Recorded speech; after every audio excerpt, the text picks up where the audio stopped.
A very good morning to all my dear friends. I am Prashant Mavani. I hope you all are doing good. Today is 5th November 2020. Today is a Thursday. I would like to start today's discussion with this question: how to overcome fear. I will give you one example, and then you can set yourself in this example. Like many students, they fear maths. Now, this technique that I'm going to share with you is not just limited to maths. You can apply it on learning driving skills. You can apply it on waking up early or whatever it is, right? If something is troubling you, if you are scared of something, and if you want to overcome, if you want to win that thing, then what you need to do is you need to do that thing first thing in the morning.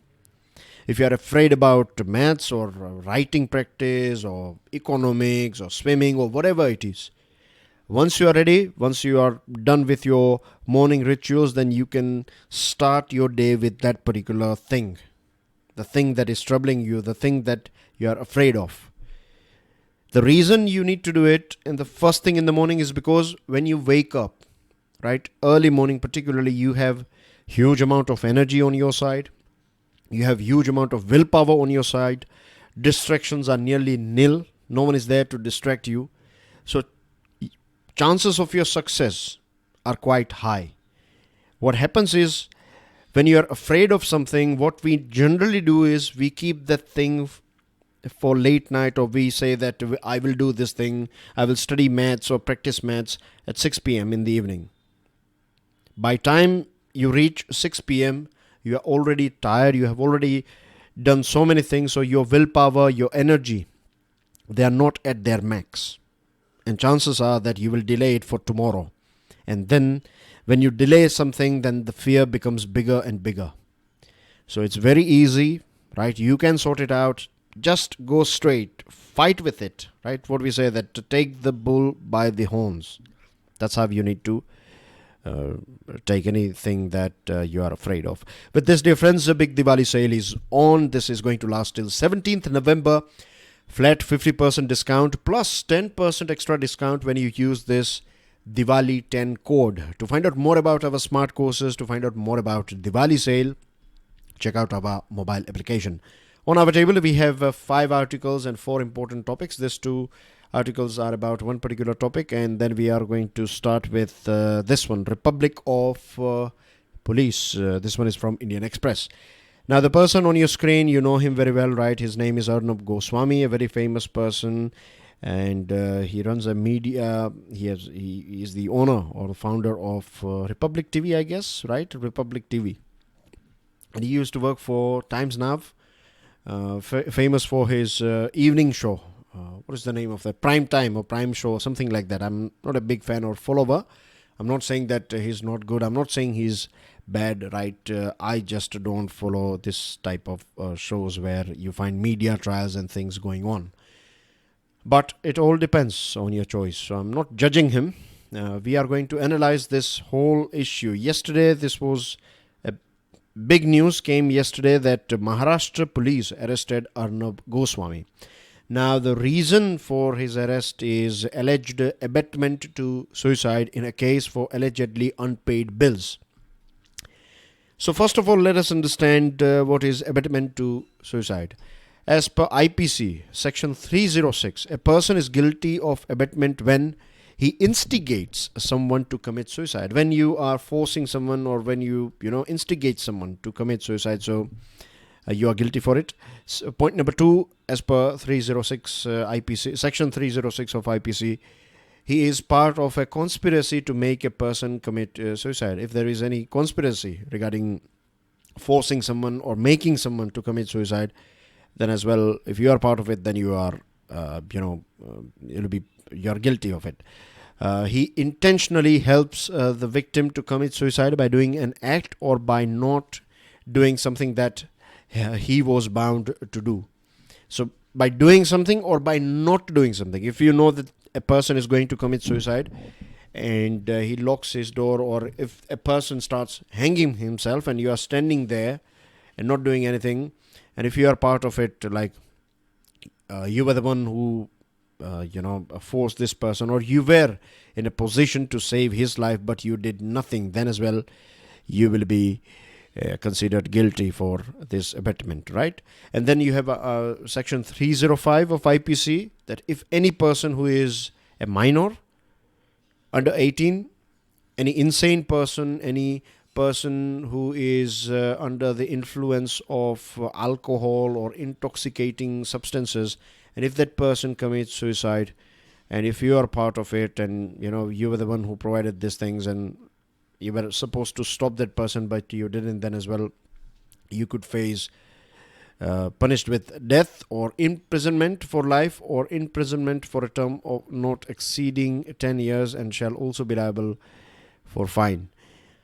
So whether he is guilty or not, the case was nearly, last year the Maharashtra police filed a closure report in this case, citing lack of evidence, and all of a sudden, out of blue, Maharashtra police is saying that, is alleging that Arnab Goswami is guilty for this abetment to suicide. Now, courts will decide what is right, what is wrong here. We are not going to talk about who is right, who is wrong here. We are going to look at it from a very different angle. The thing is, see, Arnab Goswami is a person, if you know his roots, then he has RSS background. So naturally, we can say that he's like more pro-BJP, right? Whether he is or not, I'm not sure. I don't follow his program, so I'm not saying that he is biased. What I'm saying is, he has this RSS background, which the whole world knows, and there is nothing wrong with it as well. If you have a background of Congress or BJP or RSS or whatever, it's not. There is nothing wrong with it, as far as it is not affecting your work, right? Let's say if I like a particular political party called Party X, then in my lectures, if I'm always talking good things about Party X, and if I'm always negative about Party Y, then it's okay. I have this right to follow a party, or I have this right to like a party. But when I'm being biased, or if I'm being partial, then that is not good for my profession. So in the same way, right, any journalist, he or she should be neutral. That's what we expect from them. That is a basic thing that we expect from them. Now, Arnab Goswami left no opportunity to target Uddhav Thackeray government, right? When this migrant crisis was going on, when Palghar lynching took place, when Sushant Singh Rajput suicide case was out, these were three main occasions on which Arnab Goswami left no opportunity to hit Uddhav Thackeray government. Now, at present, it looks like, see, last year, the government, this Maharashtra police, they filed a closure report on this case of this unpaid bill and suicide case. And all of a sudden, it is arresting Arnab Goswami. So, it looks like Maharashtra government, or this Uddhav Thackeray government is, trying to get revenge. It's trying to sort out this political, it's like a political vendetta, that now it's your turn, now I'm going to hit you hard. It looks something like that. Now, if you watch central government, then we find that some union ministers, some union cabinet ministers, right, they have issued their statements via Twitter and by their various different. So basically, what they have said is that they have come out in support of Arnab Goswami. Now, there is nothing wrong with supporting him, but the thing is, if you see other BJP ruled states, then what we find here is that some journalists, right, they were thrown behind the bars, or they are slapped with UAPA. So it's a paradox here, and I'm not against or with any particular. What I'm trying to tell you here, guys, is that observe this thing, that this is a political game that is going on between BJP and Uddhav Thackeray government, or Uddhav Thackeray's party, right? And on one side you are putting one journalist behind the bar, and in some states as well we have seen this thing. So this is not fair for our country, for our democracy. Media is the fourth pillar of our democracy. And free media is one of the most important thing. See, if you and I, if we go out and shout that this thing is going wrong, this is something is going wrong in my area, then no one will listen to it. But if you find media people coming there, they have this reach, they have these tools, right? They have this whole team and setup through which they can enlighten each and every citizen about what's going on in your city or in your country or in your state. But if you are throwing journalists behind the bar because they have said something wrong about you, then that is not fair for journalism, that is not fair for our democracy, and that is not fair for our citizen. So this case is going on. Of course, Arnab Goswami is a very famous person in our country. He's like a celebrity. So it's going to be a high-profile case. But the most important thing that we need to keep in mind is that it's not this case. It is how political parties are acting or are behaving in this case. That is the most important thing. So I think this is the time that we need to reform the way things are going on. You know, so many media houses, they are you find either they are pro ruling party or they are against political party or against a ruling party, right? They are with opposition. These are the two dominant streams that I find. What's your observation? If you have something to tell, if you want to share something about it, then please stick your opinion in the comment section. I would love to hear from you. If you want to download the PDF of today's lecture, check out my Telegram channel. You can follow me on Facebook as well. Hit the like button if you have learned something from today's discussion. Don't forget to share this lecture with other students, and please don't forget to subscribe to our YouTube channel. Now, this article is very interesting as well. The financial capacity of states is being weakened. As we all know, dear friends, that state governments play a very important role in development of our country. At the end of the day, if let's say if some central program or central scheme is going on, then the implementation will be, or the execution will be taken by state governments, isn't it? So when it comes to livelihood, development, welfare of, and as well as security of our nation, state governments play a very important role in all these areas. Now, to develop and to register a growth, what you need resources, and money plays a very important role, as we all know. What happens when you don't get the right amount of money, or your money flow is choked, or the flow is reduced? Of course, it will hamper your performance. Now, we know with GST thing, we have discussed this thing many times, and if you're following daily financial news analysis, then you know everything about it, because we have talked about it for nearly a week or week plus, right? We have talked about it some 8 or 10 days. All these ups and downs that were going on. I'll quickly recap things. So, revenue shortfall, states were not happy with central government not giving money on time. So finally, central government came out with this 2 options, that you choose one option or second option. 10 states were not happy with it. They said that why we should borrow money, you should borrow money because you are supposed to do it as per the constitution. That's what the rule is about GST. So they finally thought that we will knock the doors of Supreme Court, and finally central government said that, okay, we are ready we will borrow the money and we will distribute it. So things are okay now, I believe. Now, both central government and state governments, they are facing fiscal challenges because of COVID-19 led lockdown and drop in GST collection and things. But central government, right, what central government has added is cesses and surcharges.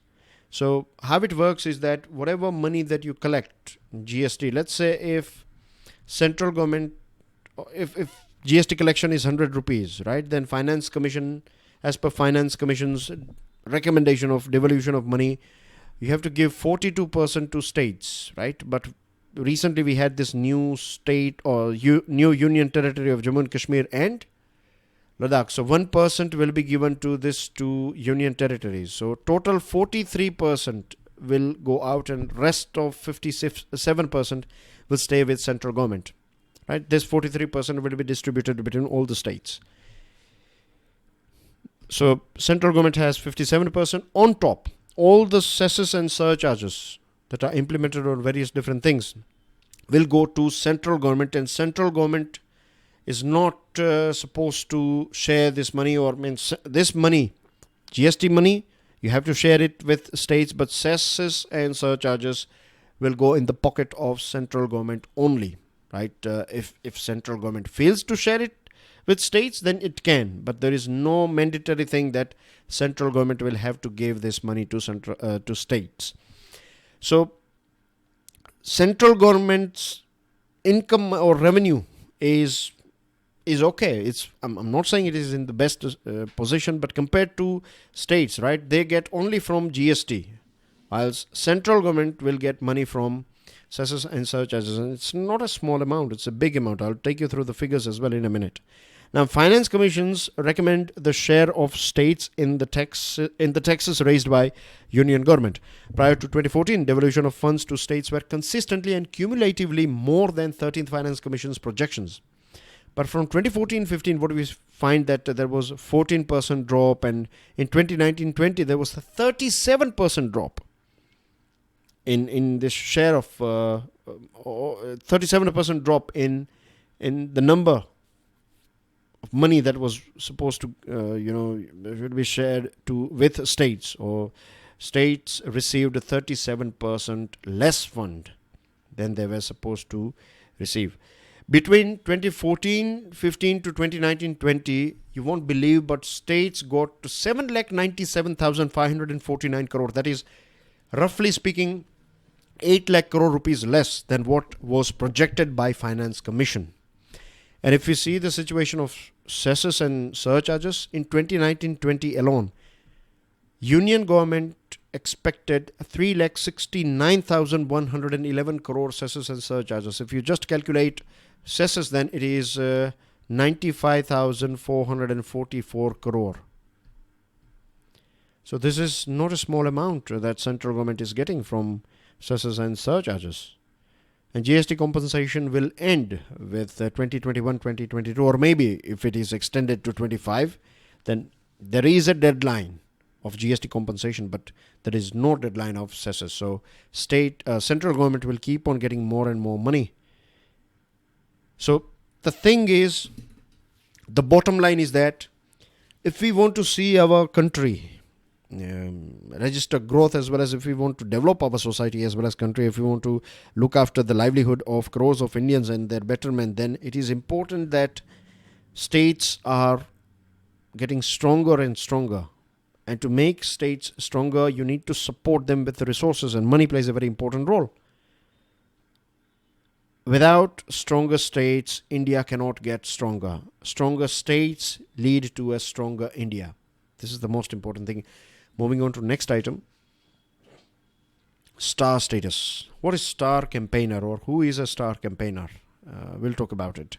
On your screen, you have this photo of Kamal Nath. Kamal Nath is a star campaigner for the Congress. So a political party will decide who is a star campaigner. Simple as that. Now, why star campaigners are important, I will explain it to you in just a moment. Now, why we are discussing this topic? Because Election Commission of India rejected or took away the star campaigner's status from Kamal Nath, and the matter reached the Supreme Court. Chief Justice S.A. Bobde appeared convinced that ECI has no such power and ordered a stay on its order. So it's a sort of victory for Kamal Nath, and Election Commission of India tried to, here we find that Election Commission of India has stepped out of its domain. Now we have this section 77. We have very important act called Representation of People Act 1951. If you go through your syllabus, then this is part of your syllabus as well. Those students who are preparing for Civil Services Examination, you will find this thing as part of your syllabus. And you find questions are also being asked associated with this, so pertaining to this RP Act. So section 77 of RP Act relates to a candidate's election expenditure. Now you know that there is a limit on MP, there is a limit on MLA. If you are fighting for a legislative assembly, the state legislative assembly, then there is a limit of expenditure, right? There is a ceiling. You cannot spend more money than that. But we all know that black money is used openly, so there is also, we can have altogether different debate about genuinely this limits are working or not, right? Officially, yeah, but in reality we know that they spend a huge amount of money. If their limit is 10 lakh rupees, they spend 10 crore rupees, right? This is how it works. You need muscle and money power to win election in our country, and this is a very practical thing, right? This is like ground reality thing is this. Rules and regulations are altogether different. You see the actual play, the rules are altogether different. But anyway, RP Act does leave it to the political party itself to decide who its leaders are, and allows every party to submit a list of such star campaigners to the election authorities. So a political party will decide who is their star campaigner or campaigners. Now, however, it should be noted that star campaigner status comes with a clear privilege. The expenditure incurred on the campaign done by those from the list of star campaigners is not included in the expenditure of the candidate concerned. So let's say if you are from Hyderabad or maybe Delhi or any other place, take whichever city you like or whichever town you like. You can take your town. Let's say you have Miss X in your town, right? And she is a political candidate.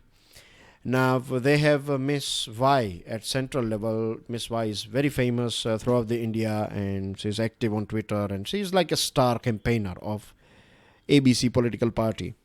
So if the limit on X is 10 lakh rupees, let's say, she cannot spend more than that. But if Miss Y is coming to help X, to give a sort of, boost to X from Delhi, Miss Y will fly in a helicopter or maybe a charter plane, and she will arrive at this location where X's constituency is, or X's domain is, or this battlefield is, right? So all the extra expenses will be covered by the party, and it will not be added on the tab of Miss X.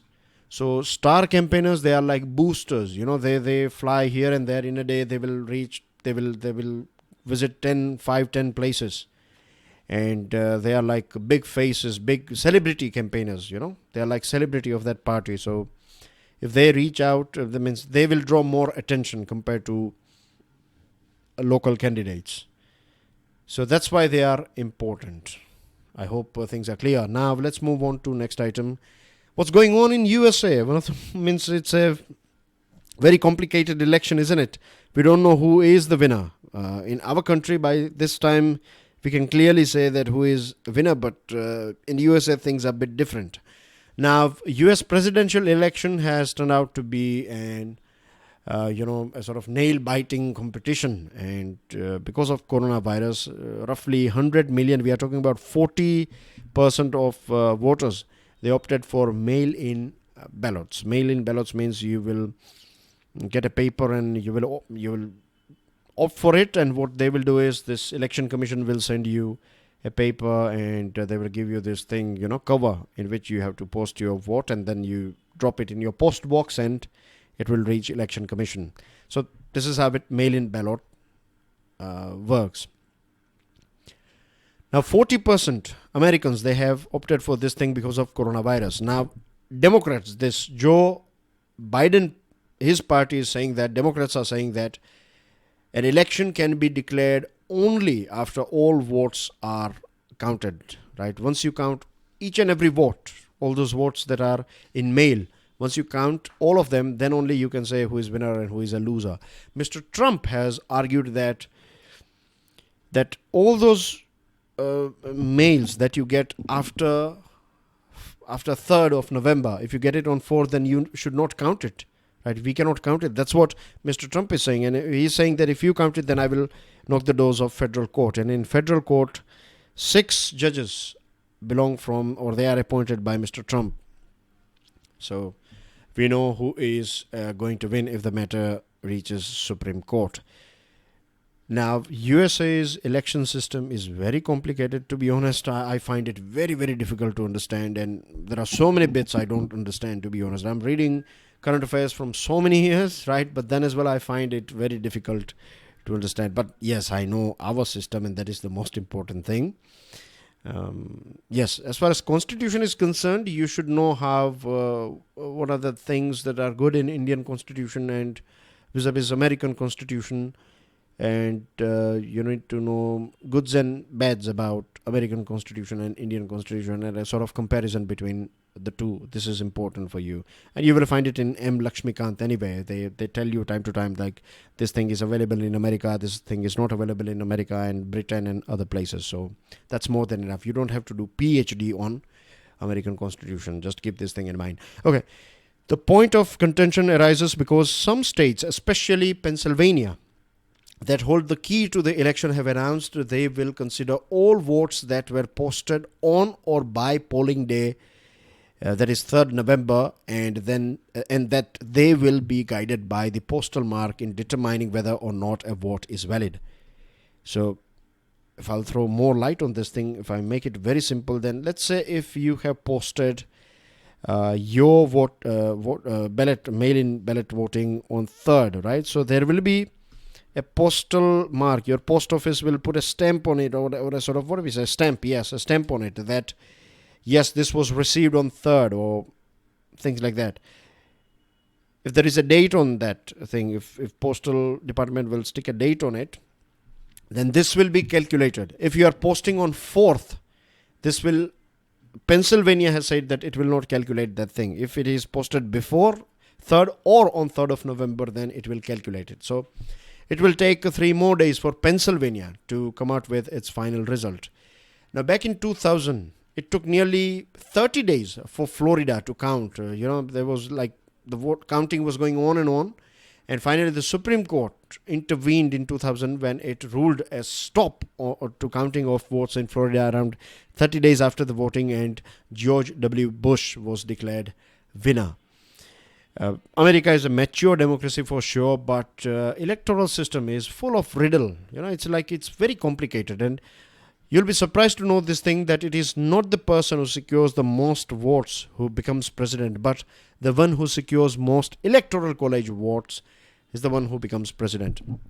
We have one more article, the electoral uncertainty in the US. This one is from Hindustan Times. Now, the potential for legal challenges is exacerbated by the fact that US does not have a federal level election commission. Just like we have this election commission of India, USA does not have any election commission of USA, right? Every single state, it's their responsibility, and you find procedures are a bit different in every state for registering, for voting and counting. And this is going to impact this election. This is a nail-biting, result-waiting election. This is going to impact USA's soft power globally, because when it comes to other countries, USA always says that if election is going on in, let's say, Syria or any other place, then USA will intervene, or USA will issue statements about what's going on in your democracy, and you need to do this and that, and things like that. But when it comes to this election, is going to impact a soft power, because being a democratic country, and if things are this bad or this complicated in USA, then who is going to follow USA's advice? That's a big question. As far as China is concerned, both candidates, they are saying, now China is a hot topic, and China is not a substitute or subordinate country anymore, or a weak country. USA sees China as a peer economic, technology and military rival. As far as India-USA relationship are concerned, we have talked about it, but very briefly, see, as far as Trump is concerned, it was Trump who added India in this STA1, that is Strategic Trade Authorization Level 1. He started this 2+2 with India, and he also visited India in February. If we talk about this Joe Biden, we find that he was vice president of Obama administration, and he played a very important, he declared his support, or his country's support for adding India into this UNSC permanent, or making India one of the permanent member of UNSC. And he also designated, he played a very important role in designating India as a very important defense partner. He played a very important role in India-US Civil Nuclear Cooperation. So if Mr. Trump comes in, if Mr. Biden comes in, there are going to be plus and minuses, right, merits and demerits for India, and it will be on us how we handle whoever becomes president. It will be on us how we handle things. Very important news item. It's about Pinaka. Make sure you download the PDF and do a little bit of more research on this Pinaka rocket. If there are any other details that you can find, it's very important, right? They ask you this sort of questions, and there are some other items as well on your screen. So that's everything. Again, I would like to remind you about Big Diwali sale. Make the most out of it, and I'll see you soon with daily financial news releases. Till then, enjoy your studies. God bless you all. Jai Hind.